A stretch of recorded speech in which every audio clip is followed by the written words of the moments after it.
So, my dear brothers and sisters, I speak strongly because I want you to be healthy spiritually. और मेरे प्रिय भाइयों और बहनों, मैं बड़े मजबूती से बलवंत तौर पर बात करता हूं क्योंकि मैं चाहता हूं कि आत्मिक तौर पर आप सब स्वस्थ बन जाए। I've been serving the Lord for 60 years, मैं 60 वर्षों से प्रभु की सेवकाई कर रहा हूं। mostly among the poorest people in India's villages. ज्यादातर मेरी सेवकाई भारत के बड़े गरीब गांवों में उन गरीब लोगों के बीच रही है। And I'm so thankful that so many of them have turned from sin to the Lord. और मैं बहुत ज्यादा धन्यवादी हूं कि उनमें से कई लोग पाप से मुड़कर प्रभु की ओर मुड़े हैं। That's not my work, it's what God did. ये मेरा काम नहीं है बल्कि ये परमेश्वर ने किया। I just sow a seed and God makes it grow. मैं केवल एक बीज बोता हूं और परमेश्वर उसे बढ़ाता है। It's like, if you plant a plant or a tree in your garden, उदाहरण के तौर पर अगर आपके बगीचे में आप कोई पेड़ या पौधा लगाओ तो you cannot make it grow. आप उसे बड़ा नहीं कर सकते। It's only God who makes it grow. परमेश्वर ही है जो उसको बड़ा करेगा। You can only sow the seed and pray आप that God will make it grow. आप केवल बीज बोकर ये प्रार्थना कर सकते हो कि परमेश्वर उसे बढ़ाए। That is what preaching the gospel is. और सुसमाचार का प्रचार करना यही है। That is what I'm doing right now also. और इस समय भी मैं यही कर रहा हूं। That's what I've done for 60 years. और 60 वर्षों से मैंने यही किया है। Just sowing a seed here and there like I'm doing right now. यहाँ वहां एक बीज बोना, जैसे इस समय मैं बीज बो रहा हूं। And some people accept it, कुछ लोग उसका स्वीकार करते हैं, respond to it, उसके प्रति प्रतिक्रिया देते हैं and some life comes into them. और उनमें कुछ जीवन आ जाता है। That's what God does. ये परमेश्वर करता है। So if you accept what the seed that is sown into your heart, the word of God, it will produce fruit in you. और अगर आप उस बीज का स्वीकार करते हो, अर्थात परमेश्वर के वचन को स्वीकार करते हो आपके हृदय में, तो उससे फल उत्पन्न होगा। Now, in the Old Testament, before Jesus came, people knew God only as a holy God. पुराने नियम में यीशु मसीह आने से पहले लोग केवल यही जानते थे कि परमेश्वर एक पवित्र परमेश्वर है। But even then, they did not hate sin. पर उस समय भी वे पाप से नफरत नहीं करते थे। We read even the people who were given the law by Moses, they still after many years they worshipped idols. हम पढ़ते हैं उन लोगों को जिनको मूसा ने व्यवस्था दी, कई वर्षों बाद भी वे मूर्ति पूजा कर रहे थे And were worshipping all type of false gods और सारे प्रकार के झूठे देवताओं की वे आराधना कर रहे थे and not worshipping the true God in heaven. और स्वर्ग के सच्चे परमेश्वर की वे आराधना नहीं कर रहे थे। And they were afraid of God. और वे परमेश्वर से डरते थे। And if they offered sacrifices, it was because they are afraid of God. और अगर वे बलिदान भी चढ़ाते थे इस वजह से क्योंकि वे परमेश्वर से डरते थे। So many religions, they offer sacrifices because they want to please God that way. कई अलग अलग धर्म इसलिए वो परमेश्वर के सामने कोई चढ़ावा चढ़ाते हैं, बलिदान करते हैं, क्योंकि वो परमेश्वर को प्रसन्न करना चाहते हैं। Christians also don't know God as a God of love. और मैंने ये पाया है कि कई मसीही भी परमेश्वर को एक प्रेम के परमेश्वर के तौर पर नहीं जानते। I told you God is holy because he hates sin like we hate sickness. मैंने आपको बताया कि परमेश्वर पवित्र है क्योंकि वो पाप से वैसे ही नफरत करता है जैसे हम बीमारी से नफरत करते हैं। I'll tell you one thing. मैं आपको एक चीज बताता हूँ। The day you see sin exactly like sickness, you will also hate it with all your heart. जिस दिन आप पाप को बिल्कुल उसी नजरिए से देखोगे जैसे आप बीमारी को देखते हो, आप भी अपने पूरे हृदय से उससे घृणा करोगे। If there are some sins you permit in your life, अगर कुछ पाप है जिनको आपके जीवन में होने की आप उन्हें अनुमति देते हो तो the conscience tells you that is a sin, और आपका विवेक आपको बता रहा है कि ये पाप है, you still keep it in your heart. और उसके बावजूद आप अपने हृदय में उसे रखते हो। For example, you have an unforgiving attitude towards somebody. उदाहरण के तौर पर किसी व्यक्ति के प्रति आपका क्षमा न करने का रवैया होगा। Somebody did some harm to you किसी ने आपको चोट पहुंचाई and you don't forgive him. और आप उसे क्षमा नहीं करते। After years and years and years, you still have a bitterness against him. कई कई कई वर्षों के बाद भी आपके हृदय में उसके प्रति कड़वाहट है। Do you know that all those years, your heart is being spoilt by your bitterness? क्या आप जानते हो उन सारे वर्षों में आपका हृदय जो है आपकी कड़वाहट से खराब हो रहा था। If you could see it, you would get rid of that bitterness immediately. अगर आप वो देख पाते तो तुरंत उस कड़वाहट को निकाल देते। I believe this with all my heart. मैं अपने संपूर्ण हृदय से इस पर विश्वास करता हूँ। I'm a servant of God and the devil hates me. मैं परमेश्वर का सेवक हूँ और शैतान मुझसे नफरत करता है। He hates me more than he hates many others because I serve the Lord. वो मुझसे ज्यादा नफरत करता है दूसरों से, कुछ दूसरे लोगों से, क्योंकि मैं प्रभु की सेवकाई करता हूँ। He has instigated so many people to try and speak evil of me and hurt me in some way or the other. और उसने कई लोगों को उकसाया है मेरे विरुद्ध बात करने के लिए या किसी ना किसी तरीके से मुझे हानि पहुंचाने के लिए, He wants to take me to court on false charges. यहाँ तक कि झूठे आरोप लगाकर मुझे न्यायालय में ले गए। But I have not only forgiven all of them, I love all of them. पर मैंने ना केवल उन सब लोगों को क्षमा किया है, मैं उनसे प्रेम करता हूँ। I can stand before God and I say I have zero bitterness against any of them. मैं परमेश्वर के सामने खड़ा होकर ये कह सकता हूँ कि उनमें से किसी के भी प्रति मेरे हृदय में शून्य कड़वाहट है। Because I know if I keep a bitterness in my heart, I'm harming myself, not harming them. क्योंकि मैं जानता हूं कि अगर मैं अपने हृदय में उनके प्रति कड़वाहट रखूं तो मैं उन्हें चोट नहीं पहुंचा रहा, अपने आप को चोट पहुंचा रहा हूं। Maybe your mother-in-law has harmed you in some way. शायद किसी तरीके से आपकी सास ने आपको चोट पहुंचाई है, That was evil. वो दुष्ट था। But you keep a hatred or bitterness in your heart towards your mother-in-law, you are ruining yourself even more.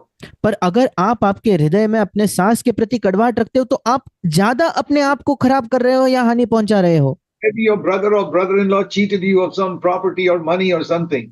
शायद आपके भाई ने या किसी ने आपको, किसी रिश्तेदार ने आपको पैसे से ठग लिया या धोखा दिया या कोई जायदाद से आपको धोखा दिया And you hate him.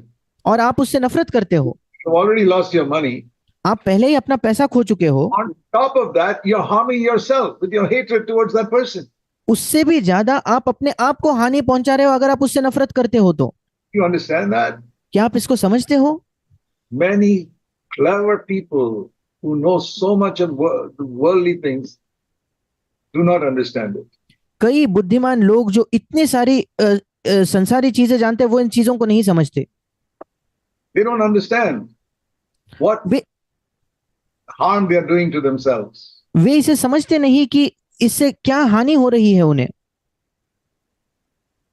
And this is what I'm trying to show you through the power of the Holy Spirit. और पवित्र आत्मा के सामर्थ्य के द्वारा मैं आपको यही दिखाना चाह रहा हूं। This is what Jesus came to teach us. और यीशु मसीह हमें यही सिखाने आया To love purity and to hate sin. कि हम शुद्धता से प्रेम करें और पाप से घृणा करें। Just like we love health and hate sickness. बिल्कुल जैसे हम स्वास्थ्य से प्रेम करते हैं और बीमारी से नफरत करते हैं। Jesus came also to show us that God is a loving Father. यीशु मसीह हमें यह भी दिखाने के लिए आया कि परमेश्वर एक प्रेमी पिता है। He's not only a holy God, he's a loving Father. वो ना केवल एक पवित्र परमेश्वर है, वो एक पवित्र प्रेमी पिता भी है। Only if we keep these two truths in our mind, we have a balanced understanding of God. अगर हम इन दोनों सत्यों को अपने मन में एक साथ रखें तब भी परमेश्वर के प्रति हमारा एक संतुलित समझ होगी। See, we read in Matthew chapter 6. हम मत्ती रचित सुसमाचार के 6 अध्याय में पढ़ते हैं। Jesus taught us how to pray. यीशु ने हमें सिखाया कि हम किस प्रकार से प्रार्थना करें। Until Jesus came to the world, all people prayed saying, "Oh God, oh Lord, oh God, oh Lord." जब तक यीशु मसीह इस संसार में नहीं आया था, सब लोग प्रार्थना करते थे, हे परमेश्वर, हे प्रभु, हे परमेश्वर, हे प्रभु। Jesus came and said, "Let me tell you what God is like." यीशु मसीह ने आकर कहा, मैं तुम्हें बताता हूं कि परमेश्वर कैसा है। God is a father, परमेश्वर एक पिता है and you can call him Father. और आप भी उसे पिता बुला सकते हो। And you know, in English, we don't just say father, we say daddy. In Hindi also there'll be words like that. और जैसे अंग्रेजी में या हिंदी में भी हम अपने पिता को पिता नहीं करते बल्कि पापा या ऐसे किन शब्दों का इस्तेमाल करते हैं। We say dad or appa or something like that. हम उन्हें पापा या ऐसे किसी शब्द से बुलाते हैं। But it's an intimate way in which you call your father. ये एक बड़ा नजदीकी या घनिष्ठता दिखाने वाला एक शब्द है। How does a small child call his loving father? एक छोटा बच्चा अपने पिता को कैसे बुलाता है? He says daddy and goes and embraces him. वो कहता है पापा और जाकर उनसे गले मिलता है, डैडी कह के गले मिलता है। A little child is so happy to be embraced by his father. एक छोटा बच्चा कितना खुशी महसूस करता है जब वो अपने पिता को गले लगाता है तो। And Jesus said, God is like that. और यीशु ने कहा कि परमेश्वर ऐसा है। That is the other thing which the devil does not want you to know. ये दूसरी चीज है जो शैतान नहीं चाहता आप जानो। that God is a loving Father. कि परमेश्वर एक प्रेमी पिता है। And Jesus tried so much to make this clear to his disciples. और यीशु ने कड़ी मेहनत की कि वो अपने शिष्यों को इस सत्य को बता पाए। So Matthew chapter 6 मत्ती रचित सुसमाचार 6 अध्याय and verse 7. और उसका 7वां वचन, When you are praying, don't use meaningless repetition like the heathen do. प्रार्थना करते समय अन्य जातियों के समान बकबक न करो। इंग्लिश में लिखा है व्यर्थ में चीजों को दोहराते मत रहो। Matthew 6 verse 7. मत्ती 6:7। And also, don't speak to him saying God or Lord. और उसी के साथ साथ उसे परमेश्वर या प्रभु करके संबोधित मत करो।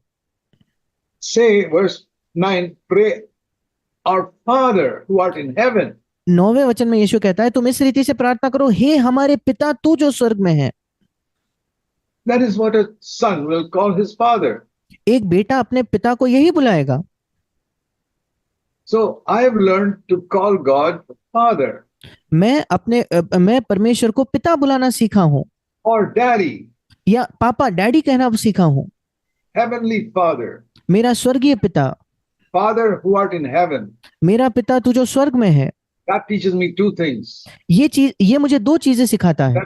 The one I am praying to is one who loves me tremendously, more than any earthly father. मैं जिससे प्रेम कर रहा हूँ वो मुझसे बहुत ज्यादा प्रेम करता है। मैं जिससे प्रार्थना कर रहा हूँ वो मुझसे बहुत ज्यादा प्रेम करता है, किसी भी पृथ्वी के पिता से ज्यादा। And secondly, he's a father who's in heaven. और दूसरी चीज, वो एक पिता है जो स्वर्ग में है। That is one who can solve every problem and sort out any confusion in my life. इसका मतलब वो एक ऐसा व्यक्ति है जो किसी भी समस्या का हल कर सकता है और मेरे जीवन में कोई भी उलझन क्यों ना उसे सुलझा सकता है। Things I must remember when I pray. और इसलिए ये दो चीजें मुझे याद रखनी है जब मैं प्रार्थना करता हूँ। But the one I'm praying to is my loving daddy. कि जिससे मैं प्रार्थना कर रहा हूँ वो मेरा प्रेमी पापा डैडी है।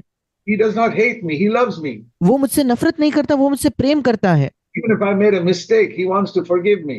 अगर मैंने कोई गलती भी की है वो मुझे क्षमा करना चाहता है। If I commit some sin, अगर मैं कोई पाप करूं, it's like a father seeing that his little 2-year-old child has got a thorn in his foot. ये बिल्कुल वैसा है कि कोई पिता देख रहा है कि उसका 2 साल का छोटा बेटा उसके पाँव में कांटा चुभ गया है। And that child does not know how to take out that thorn. और वो बच्चा नहीं जानता उस कांटे को कैसे निकाले। And the father says, come to me, my child, let me pull out that thorn for you. और वो पिता कहेगा, बेटा मेरे पास आओ, मैं उस कांटे को तुम्हारे पैर से निकालता हूँ। The child is so happy to come to his daddy so that that thorn can be removed from his foot. और वो बेटा खुशी खुशी अपने पापा के पास जाएगा ताकि वो कांटा उसके पाँव से वो निकाल पाए, उसका पिता। So if you have some bad habit in your life, और इसलिए अगर आपके जीवन में कोई बुरी आदत है तो worse than a thorn, वो तो कांटे से भी बुरी है।